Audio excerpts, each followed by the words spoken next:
really nice because Nabil is also somebody who is an old friend, and we've all worked together. He is the Associate Professor and Director of the Digital Patient Lab in the Department of Learning, Informatics Management and Ethics. Bit of a mouthful. His research interest was quite interesting. Because he had arrived late, I looked him up on the web and it just said research interests, medicine, various. Where did you find I'll show you later on. I'll show you later on. So I had to make it up myself actually, and it was, I got you down as simulation, decision making, learning analytics, that was thrown in by Lucas, patient safety, written on that, and of course KI, Karolinska, is an medical institution, and ESCAR were the leaders in this this great program, EVIC, which created the virtual patients across Europe and really changed the face of virtual patients across the world. So he was a PhD student when we started EVIC. He's now got 7 PhD students of his own, including one of our own group as well. So without more ado, thank you, Nabil. Oh, I'll leave you back.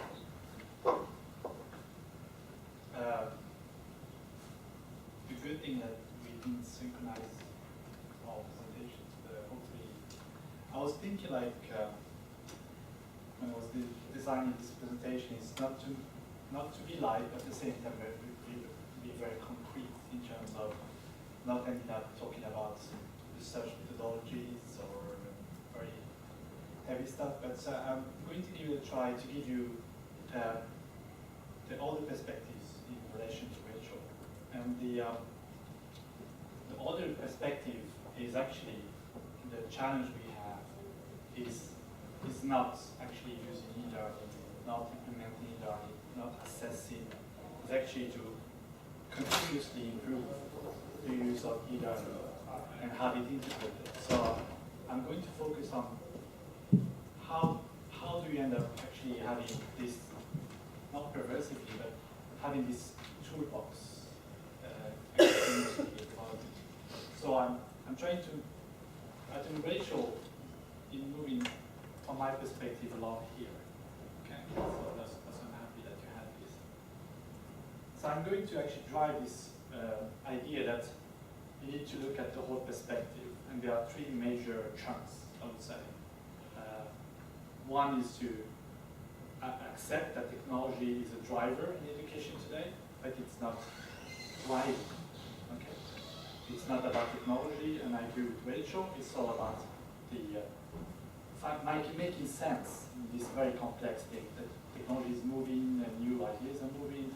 So how do you enter this? Are you there and you feel that you grasp this, but you still can evolve around time and not get lost? That's my first thing I call framework. The second part I will talk about is the idea of you can approach the evaluation by itself, you can approach the research part by itself, but you can be in the cross-border language. I think is a very valuable area where you can, and I will talk about this. And last but not least is this ecology thinking that Rachel has presented is actually quite often we need to do something about the organization, and I will talk about it. So in my title, I'm a friend of St. George's, but it's quite ambitious to have I don't have all insights, but I will try to just give you my perspective because I think the context is very important. It has an impact on what I think. So I try to match a bit some of the key perspective Karolinska to St. George and see if it does. Karolinska is a very distributed environment. It's a mixed environment. I would say that has nothing to do with distance. It's more that we live in a life where most of us have different roles. We are either clinicians, teachers, researchers. I mean, no one has one single role, and that makes this very complex. For the students, even more complex is that there are different campuses. Sometimes it's campus south, campus north is there, and there are hospitals. So it's kind of an environment that I think even here is different. The second aspect I think that you share in similarity is that the idea of organizing everything around departments, you may call it institutes, and a lot of them are still very topical. So you end up in a very topical way of thinking, and some may be preclinical, clinical, and that's also a similarity we have. Another one is that you have different type of students. We do have also different type of students, and it creates interesting interprofessional activities, but it's also a challenge to keep, it's very difficult to talk about all these as the same way. You have to keep perspectives.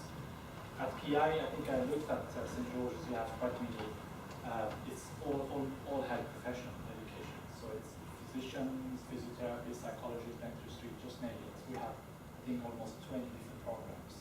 We are also focused into health professional. And there are some similarities, even if you look at the medical program. Thank you for this one, is that when you look, you can find similarities in how the way the curriculum is designed. And it's also very interesting. But at the same time, this is reality, is that research is very heavy. It's heavy here in terms of PI revenue.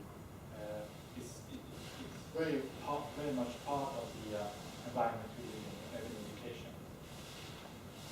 And then last, before I leave, is the idea that each university is organized somehow, and at PI we have this, this is the US way, president is vice chancellor, you have the chancellor, and then you have some kind of board-like organization that drives the operational activities, and pretty much everything is actually departments driven. And then you have the support facilities on the right. So you see there's like this kind of interesting divide. The first thing I want to talk about is the idea that e-learning has to be in a context. And if I go back to this slide, this is the part I'm talking about, is that I called it LATAA, it can be anything. It's learning activities, teaching activities, assessment activities, the way students actually create their own activities. So just think about it, that you have pretty much what Rachel talked about, different type of activities. This is very tough from an e-learning perspective because everything is moving.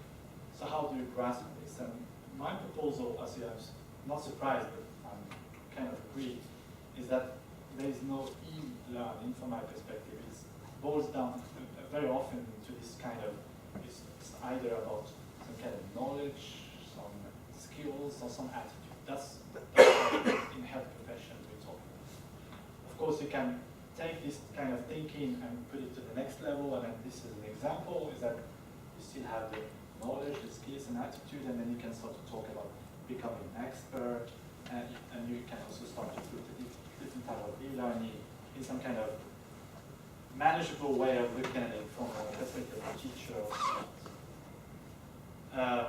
Same thing, you can still go back to theoretical ideas of experiential learning, that you have to experience something, you have to share, you have to process, apply, but you can also use it to match, to ensure that even the e-learning aspect is matching. So this is pretty much the same model, but it's remodeled to fit technology-enhanced learning activity.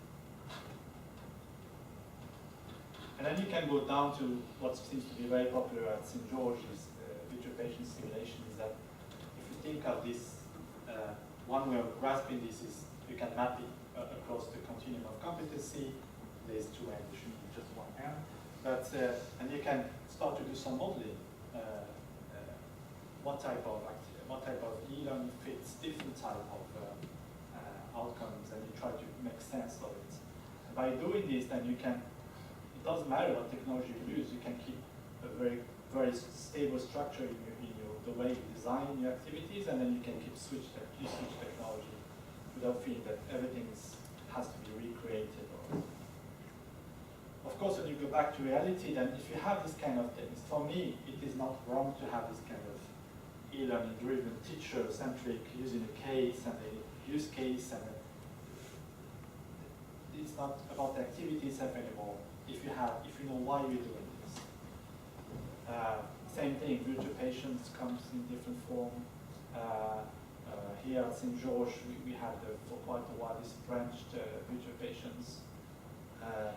You start to think, you start to approach technology not from how it looks like, but how does it fit in the different models? In these cases, in immersive environments, and you say, okay, for this is a clean space, we use that PI.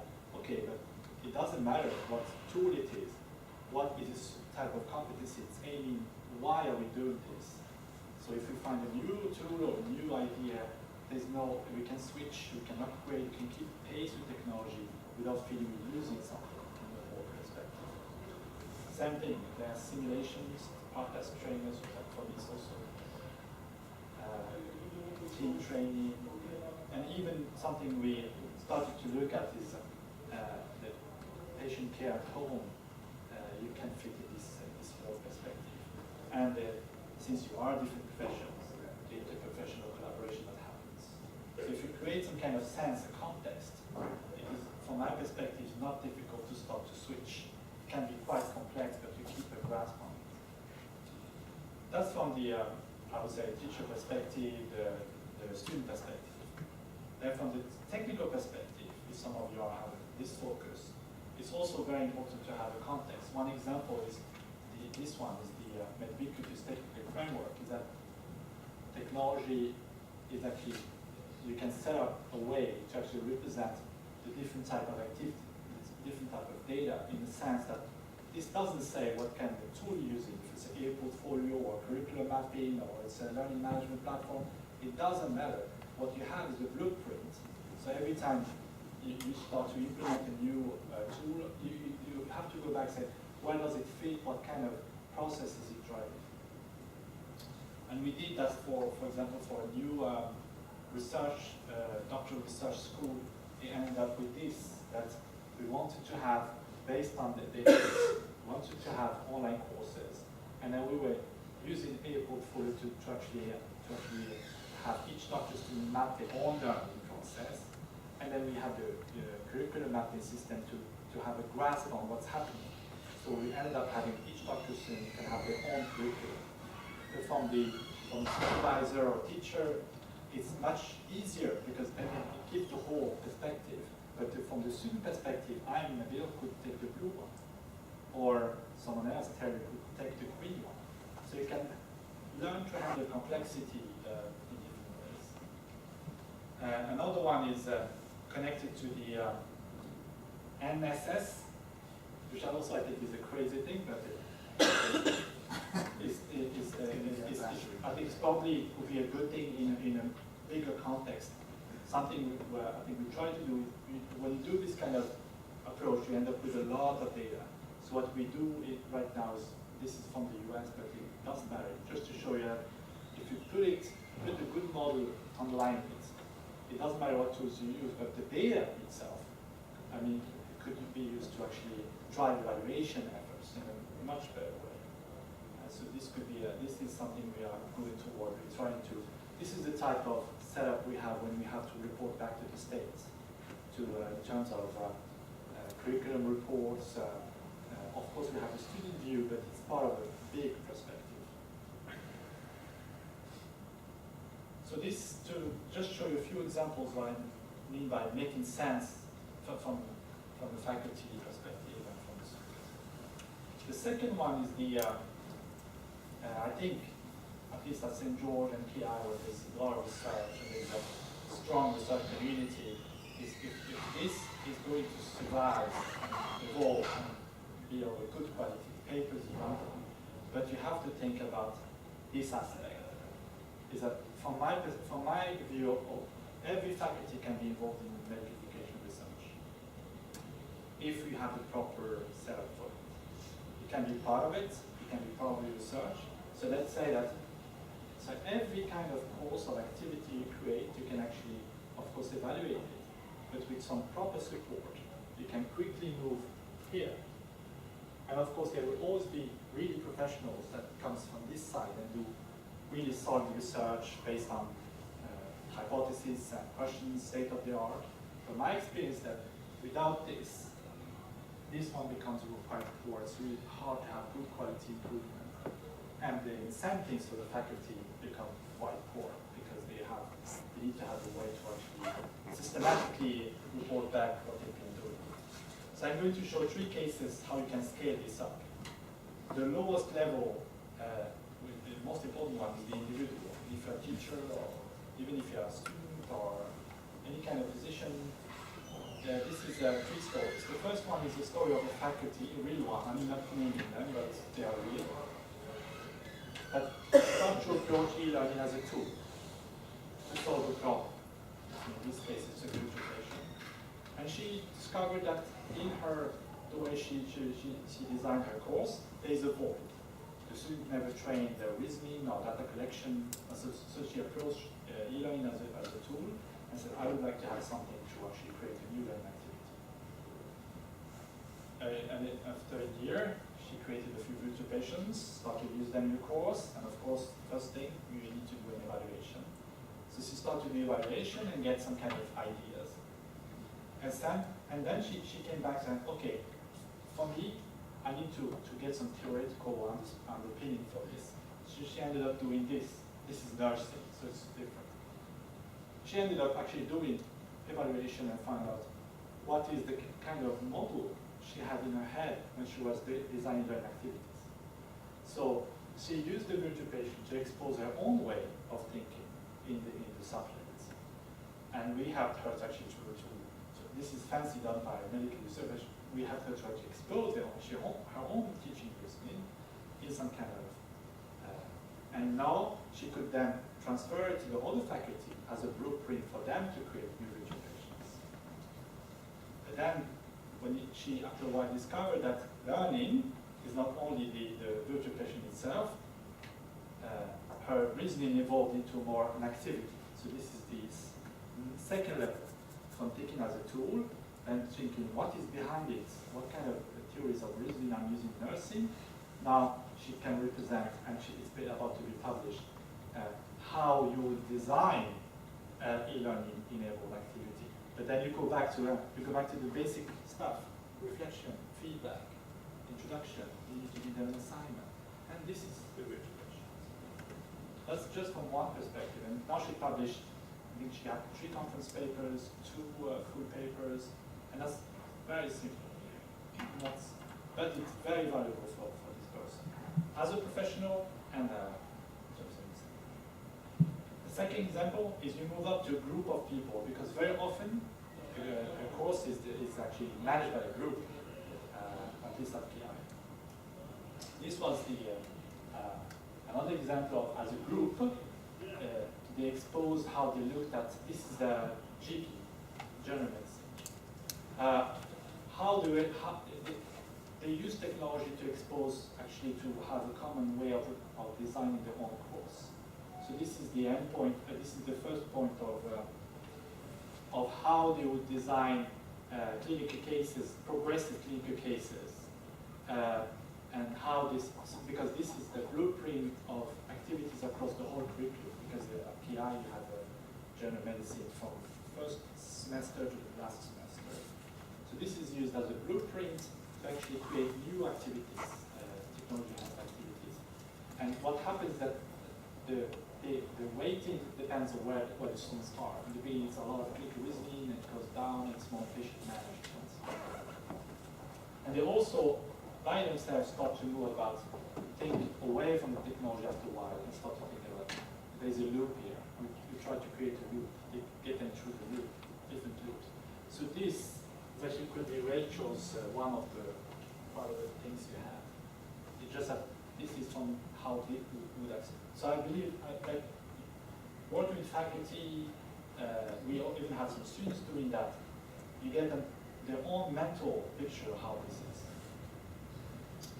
The third example is when you try to go to the program level. So you have the individual faculty or student, you go to the group, and you get the collaborative effort, and you go up to the program level. This is an example where you need to find a driver, and this is a medical program at PI, and we found that assessment, high-stake assessment, is a strong driver for it. So it started by actually, I don't know how long is the medical program here, 6 years or 5? The normal European length is 6 years. Belgium is 7, it's going down to 6, but Sweden is 5.5. So they said if you have 5.5, you're undergrad, and then you go out for internship for 1.5 years. And after that, you actually you become licensed and then you have specialty training.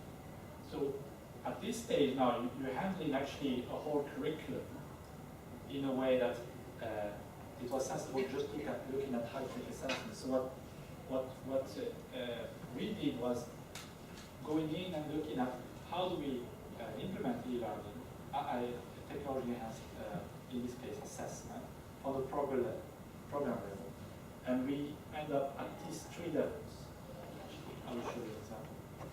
We started with first having a high-stake exam before internship, and then we moved actually to have a high-stake exam before licensure, and then we came back to have the MMI, which you have here, I think, as mini interviews, multiple mini interviews, to actually intake. So what happened is that the one before going out for internship ended up with some kind of, they actually created a new model, new modified OSCE, which includes both virtual patients, different type of technologies. So, and they reported on it. So now they have actually a blueprint of how to do an exam where each score can pretty much change across them because it's competency driven. It's mapped toward competencies. In this case, this is how it looks today. They have some CPR, they have some simulations, they have some communication skills, they have some emergency medicine, they have reasoning, and they also have scientific reasoning. The second one is to show it doesn't have to be fancy. Is when we move to have a national exam that used to look like this. And it's quite convenient because it's practical, it's easy, it's simple. But when you start to look at how to add the value of, so we work with them to actually end up computer-based cases, but nationally driven. And the surprising thing that it's run by 2 learning technologists and a group of 6 faculty for national exams 4 times a year. And they can still grasp, they can still manage to get this kind of. And that's the program level. And then you can go to the institution. And our way of doing this to get the institution engaged was to go into edX, the MOOC stage. So that's why the president and the upper level fund. But then the using e-learning, the e-learning activity in this case is to engage the whole institution from top down. So this created a lot of interest for people that were not really interested in e-learning, but now they found there was proper support. They started to, and in this we baked in both the fact that you create courses, the fact that you talk to each other, also research, and the fact that you, as you do that, you produce research for your own, for the community and also for your development. So this was the second part. The second part, I think, is very important, is finding a way to go from having evaluation to at least a mixed area and hopefully get to the research. But any activity that happens here have a potential to become an interesting, reportable study to the outside community. I think it's support that.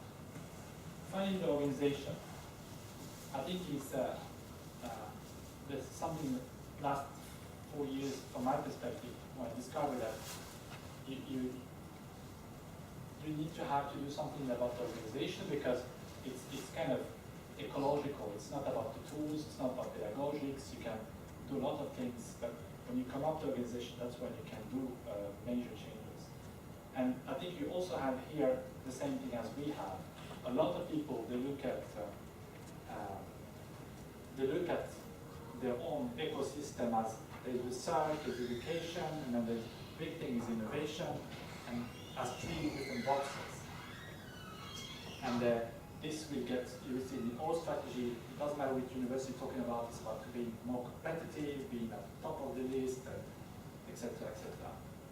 But from my perspective, I don't like the disconnect between this and this because it means that there cannot be any intrinsic innovation in education. And one example that I showed you is that actually what we did is this is a complex picture, is that we look at the whole education as we say that whatever you do to improve your education is actually pedagogical innovation. It is innovation. the question is, you have to be aware that your innovation impact is somewhere along this matrix. It cannot be just e-learning.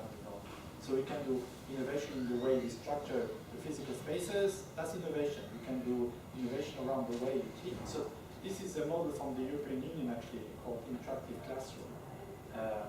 Hopefully we'll be able to share the slides so you see that. So this is actually, education is a complex thing, but more and more there are some nice models for how to work in and see where do you do your innovation.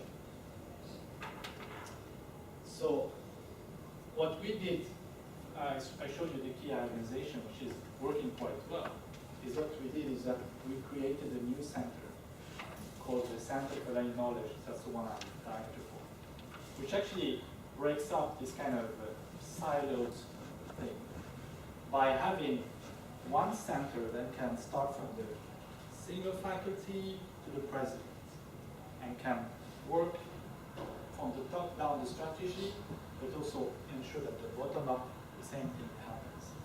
Ensure that the board that runs the operational activities have a single point of entry to the support facilities.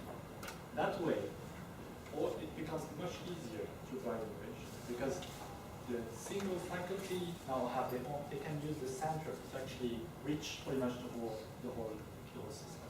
Instead of, it used to be like, you want some grants, you need to do water research, and then you need to acknowledge your course in higher education, and if you happen to have Dr. Street, you have to go here, and then hopefully this library can help you with something, but not really with pedagogics, and then you have to go to another support to get your pedagogics. Most people give up. It's too tough for them, because as you say, we have different roles. We may spend some number of percent for teaching and clinics, but if you want to drive innovation, you need to think another way, not the way your organization is set up. And there's a second factor that is very important, and this is this one. And I think we saw it through Rachel, is the idea that whatever happens is faculty driven, or someone is driving it. I think you have to break up this and say that actually any of these people can drive pedagogical innovation. But together, it's an optimal way. So in a course, we try to take away the faculty from the center, and acknowledge that the faculty is actually the expert, subject matter expert. At the same time, we try to give them support early on regarding the use of technology, pedagogics, so they feel that they can really bloom in terms of how to. And the same thing, the students can play a role in the course. We have more and more TAs, we have more and more students that they're part of the design of their own course, or the course for the peers and everything. But by putting everyone in the same level, you get a quite different dynamic. You get a very different dynamic compared to having faculty and you think that everything has been supportive of a person or a group of person. Because when that's the case, usually these people come in too late. You don't use their expertise as you would want to do. That's very often the case. Doesn't matter who is, all of us will have student-centric education, but when it comes to creating the course, it becomes teacher-centric. Or even worse, technology-centric, or something else. So that's the one. So organization is built the overall organization, but that's a tough one, and that's more strategic. But the way people work, the way you design, you should see this as one team and different competencies, especially regarding e-learning. So can I just ask you, who, what, or why sits in the middle? That's the thing, is that as soon as you put someone in the middle, you have someone driving. So look at this as a table. Mm-hmm. But of course they have different roles. This is not like, it depends what is on the table. Sometimes you listen, sometimes you contribute. Sometimes, there are specific roles, of course, responsibilities that each one, it's not about taking it away, it's about listening to each other. And sometimes, when you're early on designing your course, you may need some pedagogical expertise, you may listen to it, but you're not handing over the course leadership. You're just listening to it in a way around the table, rather than just when you have a problem, with constructive alignment, or assessment, or review some students, that's when you act. It's often very time consuming and too late. But if you think as a table, especially regarding e-learning, people struggle so much. I'm not talking about early innovators, they will do it anyway, like students. Some will be I'm talking about most of us. How do we get the proper support? When? And do we need to fight for it, or can it be in a systematic way? So at least people that want to do it have the proper. It's even so. That was actually the last slide I had. Thank you.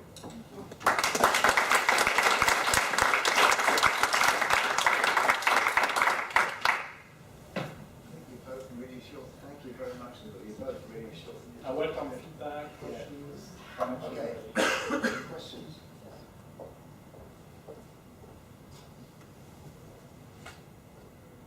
No question. Nabil, thank you for that presentation and for taking a systems perspective on how education is being considered in your institution. The one player that I didn't see was society. Can you maybe say a little about the social contract or the sense of social responsibility for health professional education at KI and how that might be represented in your model? That's a tough question. If you look at society, it's present at different levels. It's present in KI's motto for the health of the society. So you have it embedded pretty much in the strategy documents. But in terms of the society is very much present in the education. So the interaction with the students in the world, so the government. So it's kind of pervasive in the system. But accountability is very high in Sweden in terms of ensuring that, ensuring that the education is, that you actually educating health professionals that are capable of actually performing what it's supposed to do. That's the measure. So maybe then to just push that a little bit, maybe there needs to be, on your previous slide of the people around the table, I thought that was an interesting way of looking at it. Maybe the missing, there's a player there to represent society to ensure that the aspirations for service that are actually realised. Yeah, that's a good proposal. I will more think in a pragmatical way how it could happen in reality, which means that in academic world, it's you need to ensure that those goals are within your facilities. I agree that, but at the sense, all the people around the table are part of society. It's not like that there is disconnect between them and the society they represent. Although at the same time, by definition, a professional is set aside from society because they are afforded special prestige by being a member of that profession. Yeah. We can keep going on. Yeah, I understand what you're saying. Well, a slightly different way of looking at it. I mean, KI is a fantastic research institution in education as well. But how does that enable you to interact with your learners and users in creating, in taking them into partnership in this production? That's a good question. I think that since George, you have some of it through your units, is that we look at Karolinska as a laboratory, so pretty much everything that happens in terms of educational activities could be part of a study, provided you send corporate school approval and stuff. So people are aware of that from their own activities, they can make research of it. So that's the access is quite good. I think that if you look at that, if you want to, if you're thinking about research, something you plan, there are some strengths of KI. That's the simulations, different types of simulations, interprofessional education. So that's the big strengths, and that's usually for people are prepared. There's an agenda for research. We had a review for 4 years ago how to set up research at Karolinska. The KI laboratory came up with that you use your own educational context as a research study. But that's a tough one. To use your own setting for research, you have to be very rigorous the way you do it. That's why I think starting from the evaluation aspect, so it's more easier to grasp the faculty and move in, slowly move in. Some of them will move in to something that is interesting, new knowledge and publishable. But at least you get the evaluation in the system.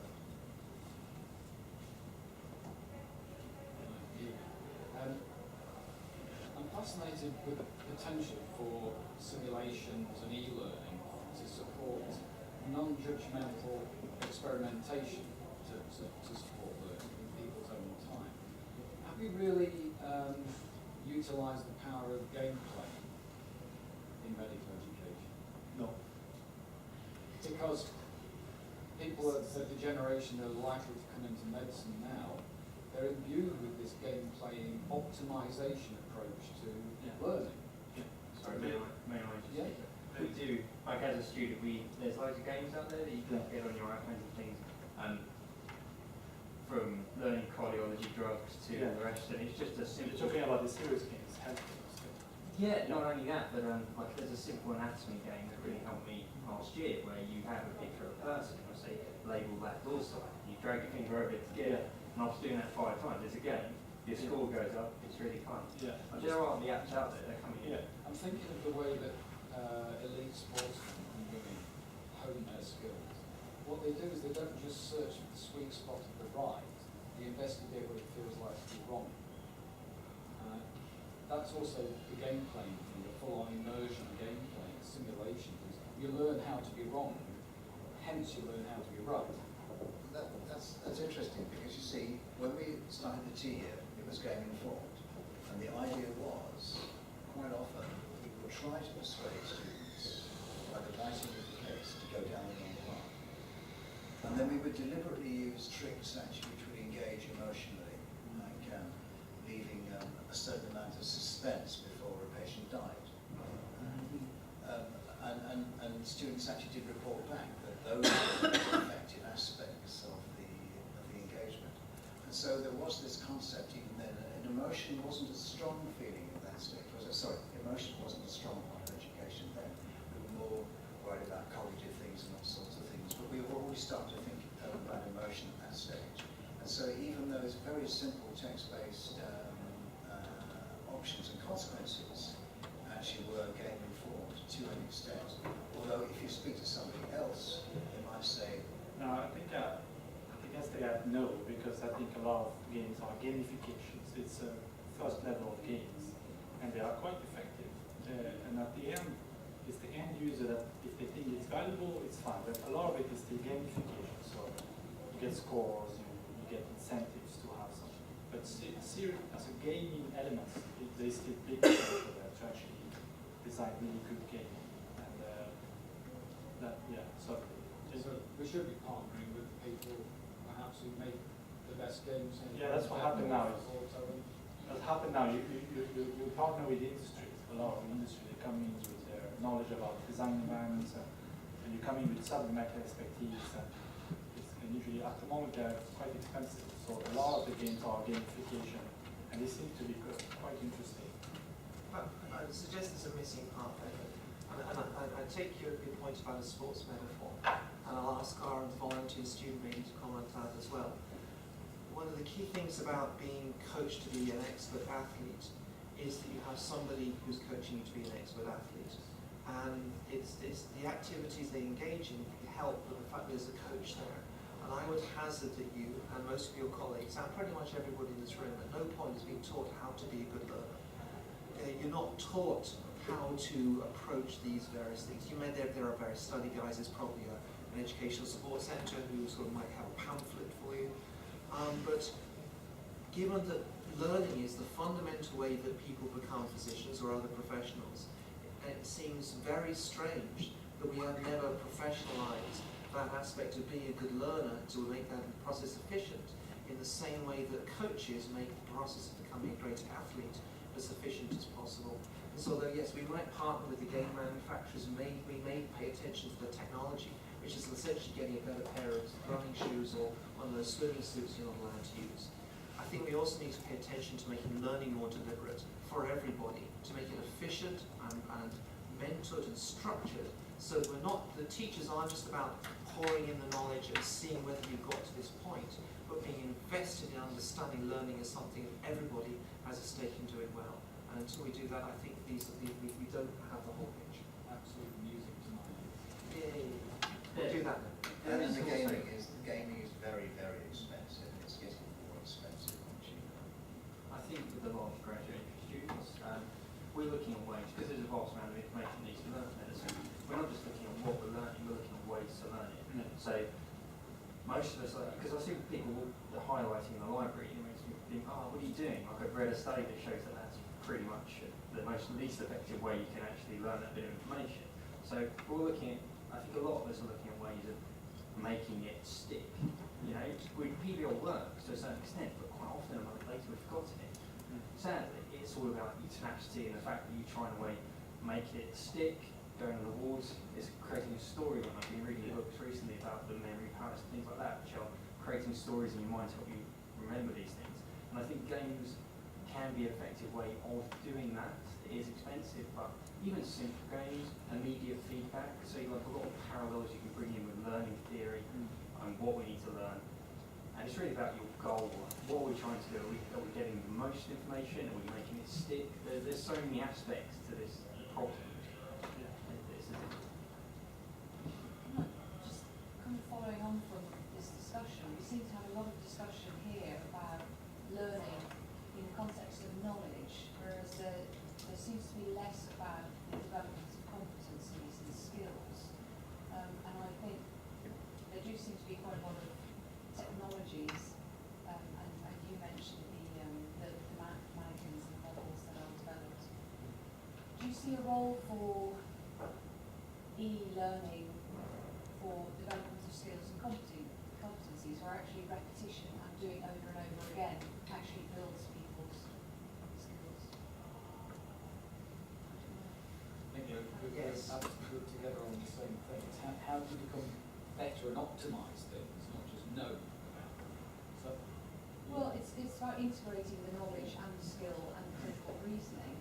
But as a teacher of communication skills, it's quite difficult to see where e-learning fits in for us, because the computer is never going to respond in the way that the human being with patients in the consultation room is going to respond. And I'd be quite interested to hear either of your views of how we can use and develop e-technology to maybe help students develop their, or at least kind of enhance their skills. So drawing on your, what I took from what you were just saying, and I'm going to answer your question, is that you individually, you collectively are talking about how best to learn, but you're not necessarily, it's not coming from us elsewhere, and you're doing it collaboratively and not necessarily in a very organised way, but just because you are collaborative people. So you share ideas like, this was a really good thing, and you thought about that. And therefore the technology the idea of technology as being at the sharp end of learning is the artifact through which you learn is not the only use of technology. And if it doesn't converge with practice, then it's definitely not the right form of technology. But having a technology environment where people are tweeting and sharing and texting or putting stuff online, some stuff I know Jay's going to be talking about in a minute, about sharing the products and thinking about being a deliberate learner, then that enhances what's going on. So it doesn't mean that you have to create a simulation for doing communication skills. The best way to do communication skills is to do it with real human beings, bar none. There are many people around the world who are investing vast amounts of money, CERN-sized budgets, to try and get the AI to do that, and they still can't do it. Meantime, we're just using people because that's the real thing. So using technology, but not necessarily as the primary instructional medium, but as the environment in which you share and collaborate and think and reflect, act as a part of a professional network, which you may do more or less informally around the way you approach learning at the moment, but do it more deliberately as part of the responsibility of the medical school and not just about content. So it's technology in this broad learning context and not just as the primary medium for instruction, of which it has very few applications. I think there's another, for me, it's an even simpler way of looking at it, which is that you use it when you can, when it's cheap enough to do something that's pedagogically useful. But in a situation like that, I mean, the Virtual Physiological Human Network has suggested that it would cost them €1 billion to create anything talk, it would just physiologically respond. Yeah. So I think yeah, we're so far beyond that generation. So think about technologies as being a form of a prosthesis. Technologies allow us to be more than we are just as our organic selves. They allow us to remember things, to communicate, to send, to access. They make us more, they make us superhuman in the sense that we are able to do more things than we can normally do. So they're not apart from us, they bind to us, and they extend our ability to work in the world. Medicine is a way of working in the world. We can now have drugs and therapies and all sorts of things that allow us to do things we couldn't do before, all as a form of prosthetic of caring, prosthetic of communication and so on. So it's trying to reposition technology so that it's more meaningful in a human context rather than being in an almost adversarial context with technology when you're trying to do something with it. Because in communication people are already using it, it's part of the environment, it's part of the prosthetics that people use. That's the answer, I think, rather than necessarily trying to force it to be always in front of you. It's always here. I agree. I think the idea is not to use technology just for the sake of it. For communication skills, I would try to deconstruct competency phases and see if, for example, it could be used to actually record a session and give feed forward in terms of the next session.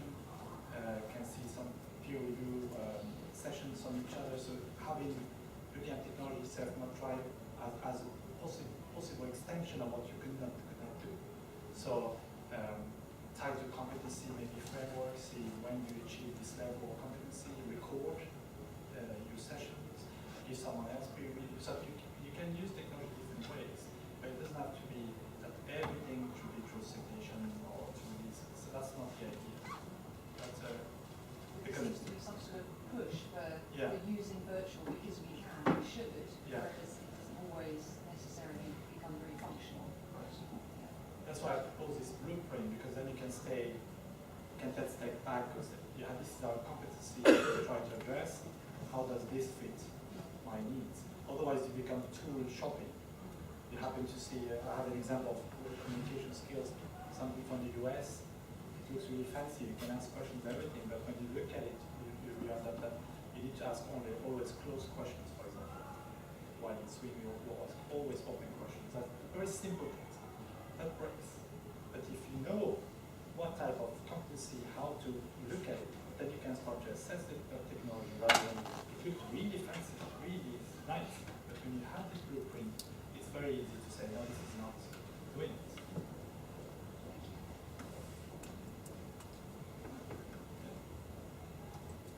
Anybody want to carry on further?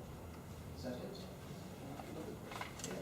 What's the role for, I'll use the broad term, e-learning, for students before they arrive here? So maybe the role of the university providing high quality but low depth e-learning to capture students to come into the institution. So there are different ways of approaching that. One, now I live in Canada, I'm very struck with thinking back to how incredibly young students are coming into medical education in the UK, and how much easier it is for both teachers and learners, both graduate entry and I think graduate entry as well. You're a bit more mature, you seem to like the degree, the university is no longer an unfulfilling environment. So there may be an opportunity to extend the academy in some virtual sense to allow people to understand some of the cultural and procedural aspects of the institution. This is what it's like working in this. These are what the expectations are. Because that's often an issue. Just people don't know, and it's the ones who've got whose parents are physicians or they've had some briefing because they already know how it works, and everybody else is just kind of crashing into doors and making mistakes. So there's a cultural orientation. There's an opportunity to start the knowledge introduction, and particularly about changing the way people think about acquiring and being tested on knowledge. Thankfully, and this does seem to be where we are in the world, we are no longer graduating physicians on the basis of how much they can remember in exams. We have at least some concept of, sets them on their ability to perform in an ethical and consistent way. and therefore it may be about orienting people to that kind of knowledge application. And then the third one might be, and this is also down to admissions, there is a tendency to admit only a narrow band of people to medical school, and yet we know given the opportunity, people with much wider backgrounds, particularly non-scientific backgrounds, actually can make perfectly good doctors and maybe better because of their different backgrounds. So maybe an opportunity to broaden the scientific requirement of the learning to allow people from a broader range of backgrounds to come in. So lots of opportunities in different dimensions. What you described is what we call funnel marketing for online businesses. It's we're giving away the crown jewels of what it's like to work with us, but at no cost to start with. More and more and more and more people discover who you are and how fabulous your courses are, and they come to you. At the moment, all we're relying on is our website, prospectus, and UCAS. That's it. How much is it? It's not we create new things, we just dilute down or concentrate rather the things we're already doing. And then we bring people in almost already educated in the way we do things. On ranking. It's a fairly abrupt change. Yeah. And then the other piece is the abrupt change moving from finishing undergrad degree to going into foundation. That's is that do not be sick in July because the people who are making decisions are going to be making mistakes. Sorry guys, but it happens. If there's a way to adjust those barriers and therefore looking at the use of technology to look at all of those really rocky transitions and try and make them a bit smoother, not necessarily not just to satisfy students so they have less of a troubling time, although that's important because if they're distracted by it being stressed, not learning very well. But as part of the social responsibility to make sure that people are safe and appropriately trained to go into the right ways, and it definitely has the power to do those. But that's not because it's technology, that's because I think that learning is a process kind of systems exercise. I thought that was probably the charge of time.